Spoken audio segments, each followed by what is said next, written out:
nom du Père, du Fils et du Saint-Esprit. Amen. Esprit Saint, respire en nous afin que nous pensions ce qui est saint. Le Seigneur soit avec vous. Évangile de Jésus-Christ selon saint Matthieu. En ce temps-là, des pharisiens s'approchèrent de Jésus pour le mettre à l'épreuve. Ils lui demandèrent: est-il permis à un homme de renvoyer sa femme pour n'importe quel motif? Il répondit: n'avez-vous pas lu ceci? Dès le commencement, le Créateur le fit homme et femme et dit: à cause de cela, l'homme quittera son père et sa mère, il s'attachera à sa femme, et tous deux deviendront une seule chair. Ainsi, ils ne seront plus deux, mais une seule chair. Donc, ce que Dieu a uni, que l'homme ne le sépare pas.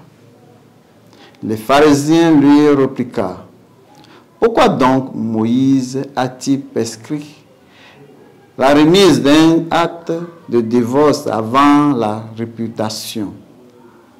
Jésus leur répond: c'est en raison de la dureté de votre cœur que Moïse vous a permis de renvoyer vos femmes. Mais au commencement, il n'en était pas ainsi. Or, je vous le dis, si quelqu'un renvoie sa femme, sauf en cas d'union légitime, et qu'il ne pousse une autre, il est adultère. Ses disciples lui disent: si telle est la situation de l'homme par rapport à sa femme, mieux vaut ne pas se marier. Il leur répondit: tout ne comprend pas cette parabole, mais seulement ce qui a cela est donné. Il y a des gens qui ne se marient pas, car de naissance, ils se sont incapables. Il y a à qui ne peuvent pas se marier, car ils ont été mutilés par les hommes. Il y a à qui on choisit de ne pas se marier à cause du royaume des cieux. Celui qui peut comprendre, qui comprenne. Acclamons la parole de Dieu. Bien-aimés du Seigneur, loué soit Jésus-Christ. Même au début de la création, le mariage est déjà considéré comme un sacrement béni et une union entre homme et une femme. Dans le cadre de cet accord, il est de la responsabilité du mari et de la femme de faire fonctionner leur mariage et de rester avec l'autre jusqu'à la mort les sépare. Jésus a résolu le problème en excluant le divorce et en mettant les hommes et les femmes sur le même plan.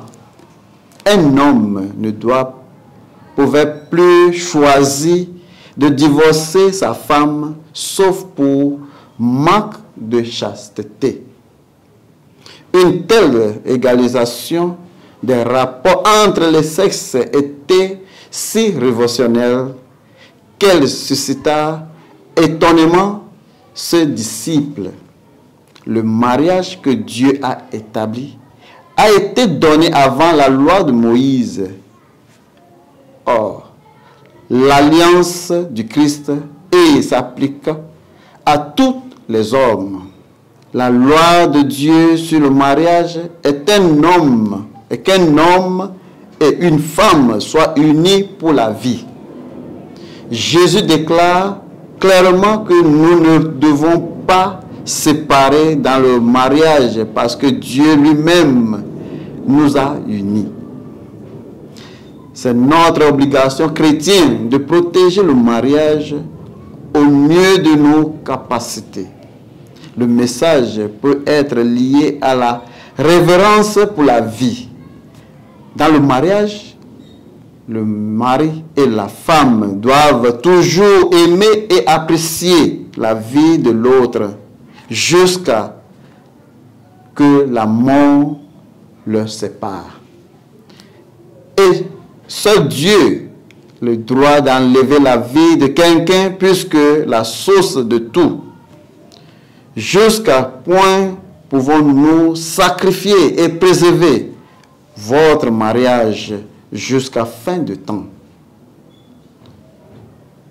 Soyez bénis au nom du Père et du Fils et du Saint-Esprit. Amen.